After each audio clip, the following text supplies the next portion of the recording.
Isang pinagpalang araw po ngayon ng Martes, Enero 3, taong 2026. Welcome to Hold the Line, Police Executive Master Sergeant Brother Alimones, nais pong bahagi.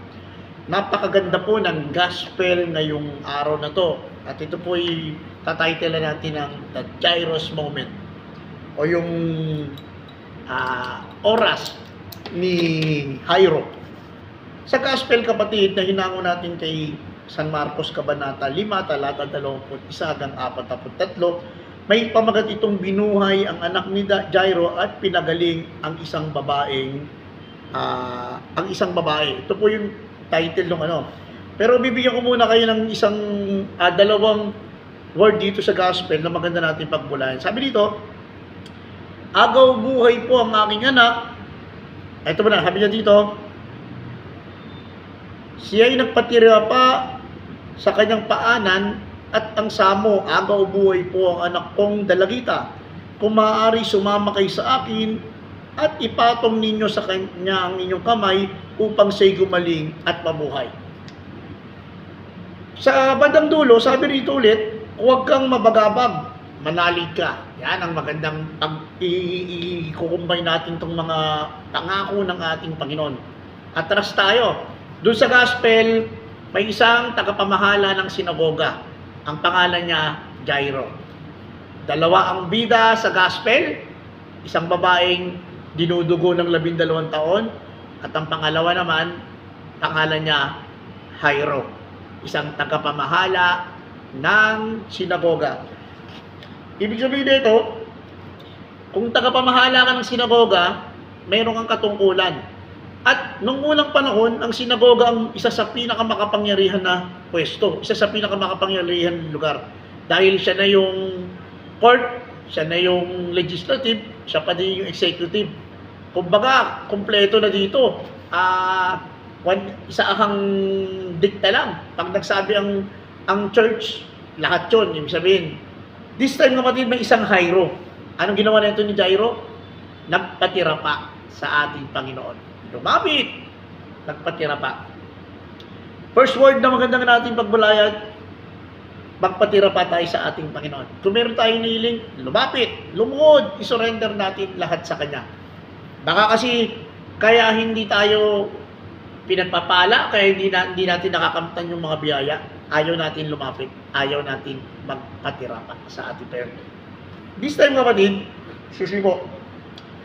Pakita natin dito na ang sabi nito ni Jairo sa ating Panginoon, may sakit yung aking anak, maaari ba kayong sumama sa akin upang siya'y gumaling at upang siya'y mabuhay? Hindi lang pagpapagaling, kung hindi ang word na ginamit, mabuhay. Bakit po kaya? Makikita natin dito kapatid na hindi ordinaryong sakit meron ang anak ni Jairo. He is a dying stage. Kung titigyan natin dito, malubha ang kalagayan ng anak nito ni Jairo. Kaya ang sabi nito, hindi lamang pinagaling, kung hindi, sabi, mabuhay. Hindi lang basta ordinaryong existing, kung hindi malakas. At ito na yung twist. Tingnan mo kung ikaw si Jairo, tayo si Jairo sa mga oras na to, kaya Jairo's moment Bakit tayo yung nasa moment ni Jairo? Bakit? Pagbulayan natin ang eksena. Si Jairo lumapit kay Jesus. Sabi niya, Lord, dali kasama ka sa akin. Yung anak ko may sakit. Pagalingin mo at buhayin. Tumugon ang ating Panginoon. Halika, tara. On their way to the house of Jairo, kumbaga si Jesus, si Jairo, papunta sa bahay ni Jairo para ano? Para pagalingin yung kanyang anak. Si Jesus ang kasama mo. Isang makapangyarihang Diyos. Pag ito na papunta mo sa bahay mo, tiyak, ano man ang hilingin mo, ipagkakaloob ito. Dahil makapangyarihan ito. Siyang may gawa ng langit at lupa. Kaya nung time na yun, tiyak na, gagaling yung anak ni Jairo, tiyak mabubuhay ito. Kaya lang, yun ang malupit.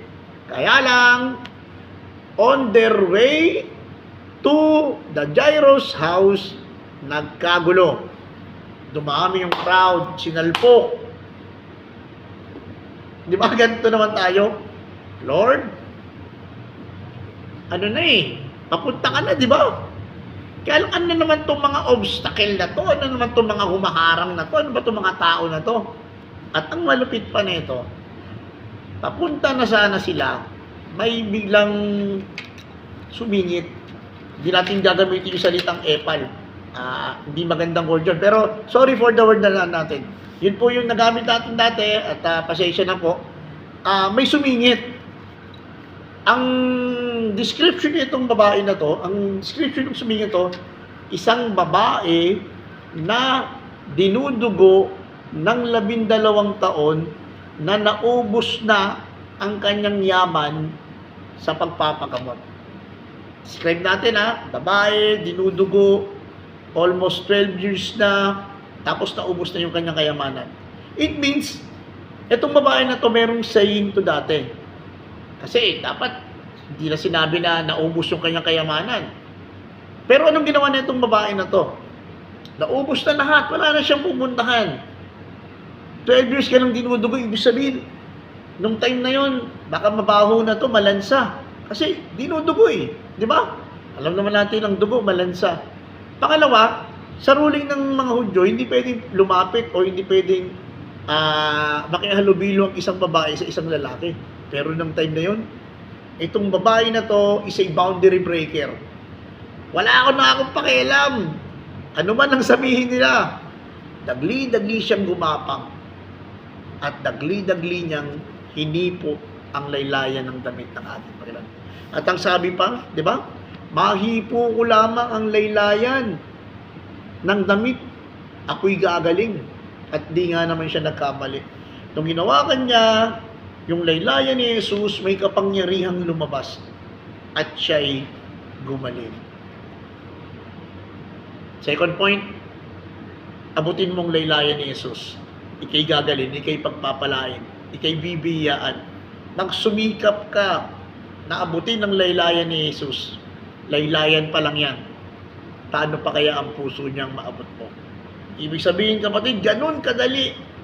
Abutin mo lang, matouch mo lang. Ganun kabait ang Diyos. Tadaloy ang biyaya, ang pagpapala, ang kalakasan ng kagalingan, at higit sa lahat ang kaligtasan.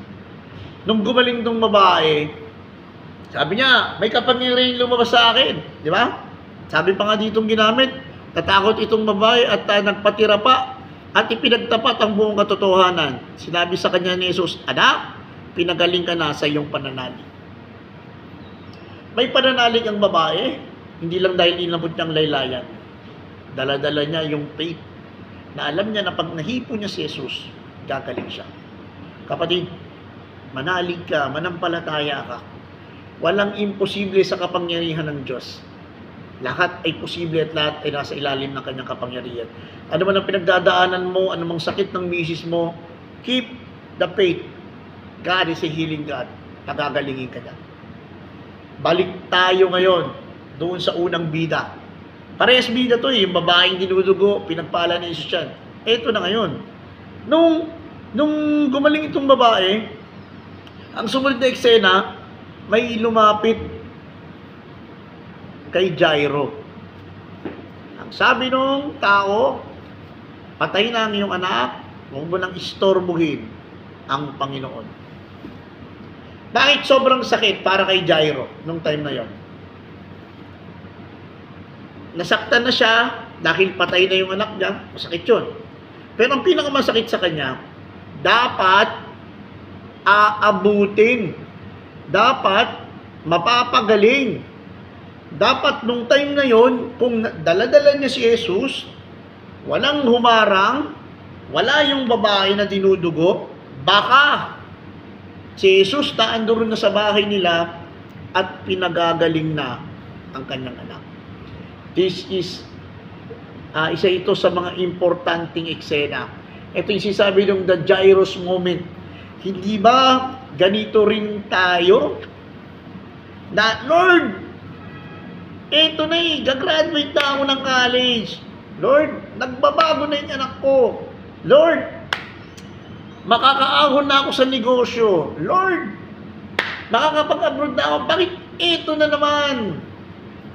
Bakit parang may biglang humarang? Bakit may biglang gumambala?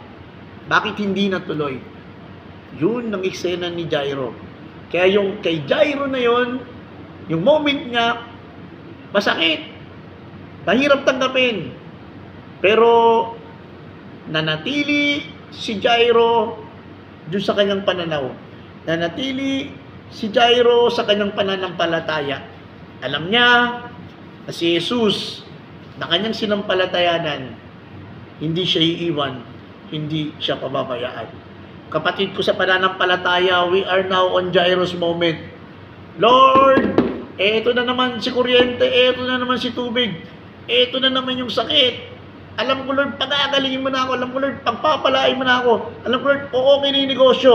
Pero this time, Lord, mag-hold the line ako. Kakapit ako sa iyo. Bagamat na-delay, but never denied. Lord, katulad ako ni Jairo, alam ko may miracle kang gagawin sa akin.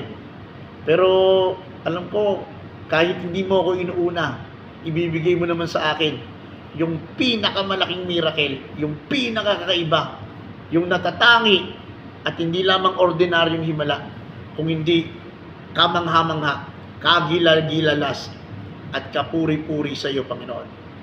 Kaya nung time na yon na sinabi ng ating Panginoon, hindi papatay ang bata. Sabi niya, di ba? Sabi dito, kapatid, pinagtawanan siya ng mga tao, pinalabas niya ang lahat, maliban sa ama at ina ng bata at 3 alagad, at sila'y pumasok sa kinaroohan ng bata. Hinawakan niya ito sa kamay at sinabi, talita kumi, nang ibig sabihin, ineng. At sinabi ko sa iyo, magbangon ka. Raise up. Ito, yung sinabi niya doon sa bata, napatay na ng mahaba-habang oras at panahon. Ito, yung message sa'yo ng Diyos. Bagamat na-delay, bagamat hindi ka agad, pero sabi sa'yo ng Diyos, raise up. Bubuhayin kitang muli. Bubuhayin ko ang anak mo. Pagpapalain kita. Pag-aagalingin kita. Gagamitin kita. Patatawarin kita. At higit sa lahat, ituturing kitang tunay kong anak. Kapatid, tulad ni Jairo, lumapit, magpatira pa. Tulad ng isang babae, abutin ng laylayan na may pananampalataya at pananalig. Tulad ng dalawa na hindi sumuko, hindi umatras. At makita mo, yung Diyos na sinampalatayanan natin, patuloy na nagpapagaling, nagbibigay biyaya, nagpapatawad, at patuloy na sumasama sa ating laban. Manalangin tayo, kapatid. Ano man ang pinagdadaanan mo sa oras na to, maybe you are on a Jairo's moment, pero hold the line lang. Wait lang.